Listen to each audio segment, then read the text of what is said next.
The dining room at Auberge St. Clair smelled like money. Old money, the kind that had learned to be quiet about itself. Beeswax candles, aged burgundy, the faint cedar of imported wood panelling that had been shipped, piece by piece, from a chateau in the Loire Valley. Wren Calloway had memorized this room the way a musician memorizes a difficult score. Every table's temperament, every corner's acoustics, every regular's preference before they opened their mouths to ask. She was 28 years old, and she knew which fork went where in 17 countries' formal dining traditions. She also knew that her student loan deferral application had been denied 3 weeks ago, and that her mother's oncologist in Sudbury had left a voicemail she hadn't been able to return yet because the shift started at 5 and she hadn't had a moment to breathe since. These were the two truths she carried simultaneously, every night like a tray balanced on fingertips. Auberge St. Clair sat at the top of a narrow street in Westmount, the kind of neighborhood where the houses had names instead of numbers, and the recycling bins cost more than Wren's monthly rent. The restaurant had 16 tables. There was a 6-week wait for a reservation. The sommelier, a soft-spoken man named Pascal, who wore the same cardigan every Tuesday, had once been shortlisted for a James Beard Award. The chef, Dominique Hebert, spoke to her staff exclusively in the imperative and had never once raised her voice, which everyone agreed was more frightening than shouting. Wren had been working here for 2 years and 3 months. She was, by any objective measure, the best server on the floor. She knew this not from arrogance, but from observation. She watched, she adjusted, she remembered. Table 6 always wanted more bread before they asked. The gentleman who came every other Thursday with his business partners wanted the wine list but never wanted recommendations. He wanted to feel he'd chosen himself. The woman who came alone on the last Friday of every month wanted the back corner booth, and she wanted to be left entirely in peace until dessert. Wren understood people. She had spent 4 years at McGill studying cognitive linguistics before her father's diagnosis changed everything, and though she'd left the program a thesis short of completion, the education had not left her. It sat somewhere, just behind her eyes, quiet and unhurried, watching. She did not think about this often. There was no use in it. What she thought about, standing at the service station at 7:30 on a Thursday in late October, was that table 9 had just been seated by Matthew the host, and that something about the energy around it was already wrong. The man who had taken the center chair, not the head of the table, but the gravitational center, the seat everyone else had arranged themselves around without being asked, was perhaps 55. He wore a suit that had been made for his body specifically, not bought off a rack. His hair was silver at the temples in a way that suggested discipline rather than age. He had the kind of face that had learned to perform authority so thoroughly that the performance had become real. His name, as Matthew had noted on the reservation sheet in his neat hotelier script, was Theron Aldgate. Wren had not heard of him. This would turn out to be precisely the kind of information Theron Aldgate could not forgive. There were 4 others at the table, 2 men and a woman who carried themselves like associates rather than friends, and a younger man, early 30s, perhaps, with the slightly stunned expression of someone who was still learning to believe he belonged in rooms like this, who sat to Aldgate's left and kept refilling his own water glass without drinking from it. Wren approached with the quiet, calibrated warmth she brought to every table. Good evening. May she tell them about the evening's menu? Would they like still or sparkling water to begin? Aldgate did not look at her while she spoke. He was finishing a sentence to the woman across from him, and he let his sentence finish at its own pace, and then he let a silence sit for a moment after, and only then did he turn his attention to Wren, not to see her, but to be seen seeing her. There was a difference, and she felt it. "Still," he said, that was all. She poured. She described the evening specials, a seared Arctic char with a beurre blanc that Dominique had spent 4 days perfecting, a venison tartare with pickled juniper, a mushroom velouté that would make a person feel. Wren privately thought that autumn was not entirely a loss. She spoke without rushing. She answered 2 questions from the associates. She noticed that the younger man, the one with the water glass, was listening to her with the careful attention of someone who is grateful to have something to look at. When she stepped away, she heard Aldgate say something to the woman beside him, and then the quiet, controlled sound of shared laughter. She told herself it could have been anything. She was experienced enough to know that not every table's private amusement was directed at the person who had just left it. She brought the bread. She opened the wine. She maintained the precise, professional warmth that Auberge St. Clair expected from its staff. Not coldness, not servility, but something in between that the restaurant's training materials called gracious invisibility. The first course passed without incident. Wren had 3 other tables. She moved between them with the smooth, unhurried rhythm that came from 2 years of working this particular floor, knowing where the boards creaked, knowing how to angle herself at the service station so she could see all her tables without appearing to watch any of them. It was during the second course that it began. Aldgate had ordered the venison. The plate was set before him. He looked at it for a moment with the expression of a man who has decided before seeing the thing what he will think of it. "Miss," he said. Wren was at his side in a moment. "The portion," he said in a tone of patient disappointment, as though he were explaining something basic to someone very slow. "It seems quite modest." The portion was not modest. The portion was the chef's portion, which had been established through considerable deliberation, and which Wren knew, from 2 years of observation, was accurate to the gram every single night. But she said, with perfect evenness, "I understand. I can certainly speak with Chef Hebert if you'd like something adjusted." "I'd like what I'm paying for," he said. He smiled while he said it, which was somehow worse than if he hadn't. "That's all." She returned with a small additional service. More bread, an amuse-bouche that Dominique had not been asked to provide, and which she had assembled herself from what was available at the pass, because what Dominique had actually said, in her quiet imperative, was that the portion was the portion, and she would not be changing it.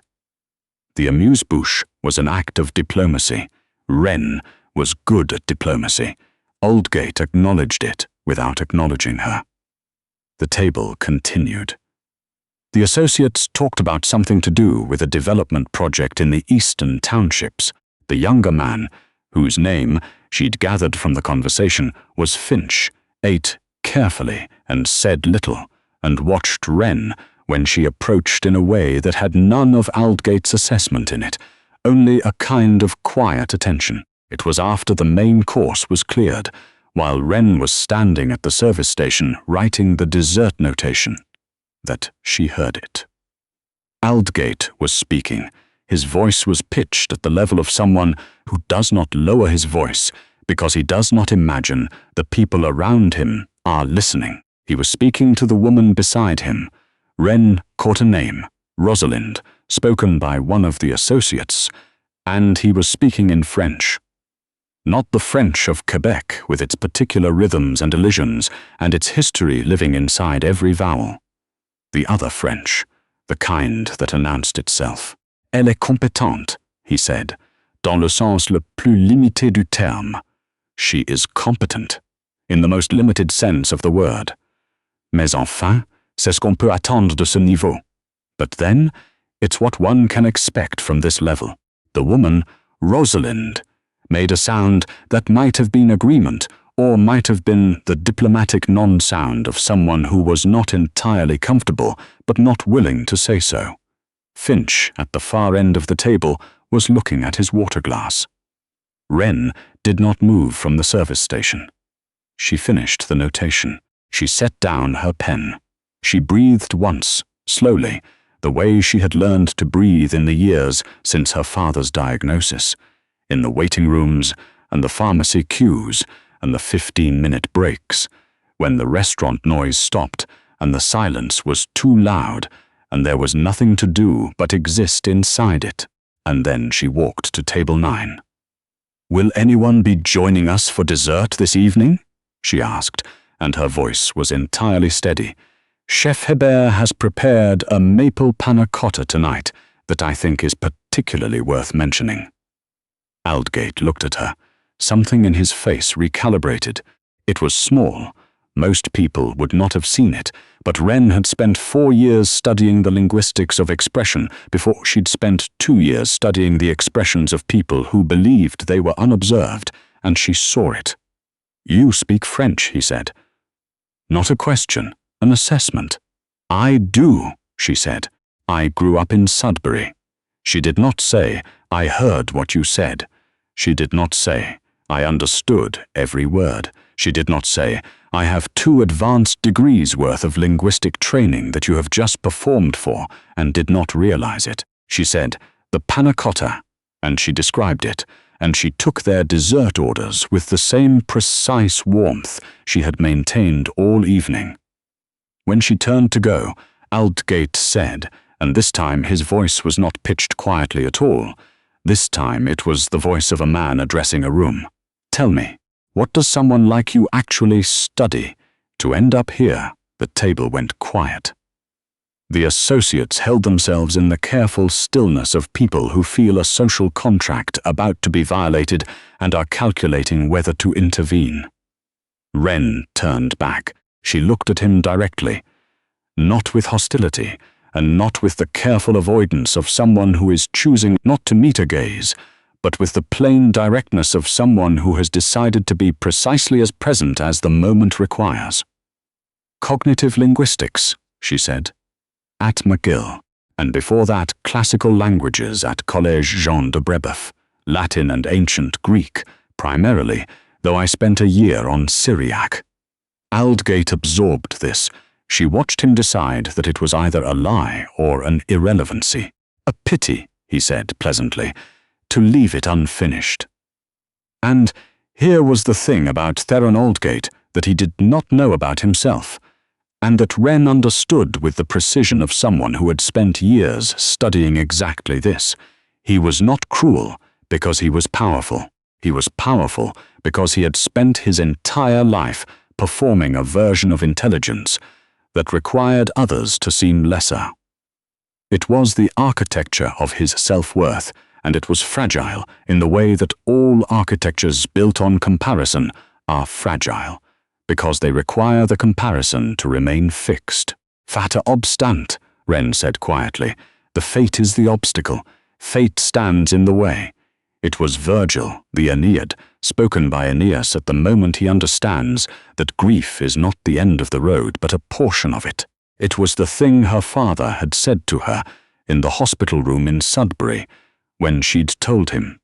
She was leaving school because he had been a classicist before he'd become an electrician, because that was the story of his life, the education he'd had and the life that had asked something different of him and the grace with which he'd given it. She had never said those words aloud in the restaurant before. She had carried them for 2 years quietly, in the same place she carried everything else. Aldgate's face did something she hadn't entirely predicted. He had expected, she thought, either blankness or embarrassment. The face of someone who doesn't recognize a reference, or the face of someone who does but wishes they hadn't made it. He had not expected fluency. He had not expected the ease with which the words had arrived, the slight inclination of her head that suggested this was not performance but memory, not studied but lived. "Virgil," he said after a moment. "The Aeneid," she said. Book 2. The silence at the table had become a different kind of silence. Finch was looking at her with an expression she would catalogue later, in the kitchen, as the expression of someone who has just watched something they will think about for a long time. Rosalind's hands, which had been resting on the table, had moved to her lap. "My father taught me," Wren said, and she said it without apology and without explanation, because it was simply the truth, and it did not require anything more. He studied classics at Laval before life took him in another direction. He thought the dead languages were the ones that told the truth. Aldgate said nothing. It occurred to him, Wren thought, watching the calculation move behind his eyes, that he had made several assumptions this evening, and that most of them had been wrong. This was not a comfortable thing for a man whose identity was built on being right. But there was nothing to be done about it now, and somewhere in the architecture of his social training was the understanding that to pursue this further would be to make himself smaller, not her. He picked up his wine glass. He looked at it for a moment. "The panna cotta," he said finally. "Yes, we'll take that." She brought the desserts. She brought the bill, at the appropriate time, on the appropriate tray, without fanfare. She thanked the table in the manner the restaurant required, and she meant the thanks she directed at Finch and at Rosalind, whose eyes had followed her, with something she recognized as the particular guilt of a bystander, and who had left, on top of the standard service, a folded note alongside her portion of the bill. Wren didn't read the note until she was in the staff room at the end of the night, her apron folded, her shoes replaced with the old running shoes she kept in her locker.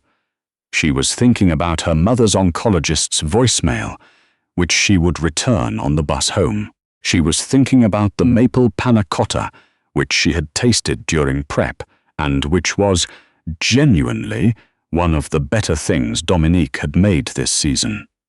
She was thinking about her father, who was not getting worse, which was the closest thing to good news they had anymore. The note was written on the back of a business card. The front read Rosalind Vance, Director of Programs, MacDonald Stewart Foundation. The back read, in a precise hand, "I work with a McGill Access Initiative. If you're interested, please call. There's funding." Wren read it twice. She put it in the pocket of her jacket, the inside pocket, against her chest. She did not feel triumphant. She felt, precisely, the way her father had described, feeling when he'd first understood a difficult Latin text, not like someone who had won something, but like someone who had finally, after a long time, been understood. The bus home ran every 20 minutes from the corner of Sherbrooke and Green. She had 12 minutes. She took out her phone and called the oncologist's number.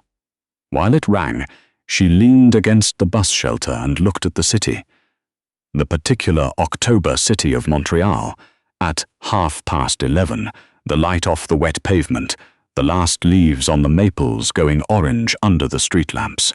She had been born 2 hours north of this city, and she had come to it at 17, with a scholarship and a suitcase and the reasonable certainty that she was going to do something with the brain she'd been given. And then life had asked something different of her, and she had given it, because that was what you did, and she had never stopped believing that the brain was still there, still hers, still capable of whatever she'd once imagined for it. The oncologist voicemail picked up. She left a message, clear and brief, the way her father had taught her to communicate. Say the thing you mean, nothing more, nothing less. She hung up as the bus arrived, its headlights cutting through the damp night. On the bus, in the inside pocket of her jacket, Rosalind Vance's card sat against her chest. Not a solution and not an ending. The beginning of a door, which was what all good things were, not an arrival but a direction. Wren had been 28 years old for 9 months, and she understood, riding the 24 bus, north through the wet October streets, that the life she'd been building in the dark, the quiet, determined, unpraised life of someone who carries their education in their body because there is no longer a room for it, had been, all along, exactly the kind of preparation that cannot be bought. Theron Aldgate was probably at this moment in a car on his way to somewhere else. He would remember the evening, if he remembered it at all, as a minor social friction, a moment of unexpected resistance from a direction he hadn't anticipated. He would not know her name. He would not know that she had understood every syllable of what he'd said. Not just the French, but the subtext beneath the French. The grammar of contempt that lives in the arrangement of a sentence when a person has decided, before the conversation begins, what kind of person they're talking to. He would not know that she had chosen to answer him in Latin specifically because it was the language her father had given her, and giving it back in that moment had felt not like a weapon but like a gift, like carrying something important across a great distance and finally setting it down somewhere it could be seen. She got off at her stop. The street was quiet. The maples had lost most of their leaves, and the remaining ones moved in the cold wind off the mountain with a sound like something breathing. She walked home, and she went inside, and she made tea, and she sat at the kitchen table with Rosalind Van Saar's card, and she thought for a long time.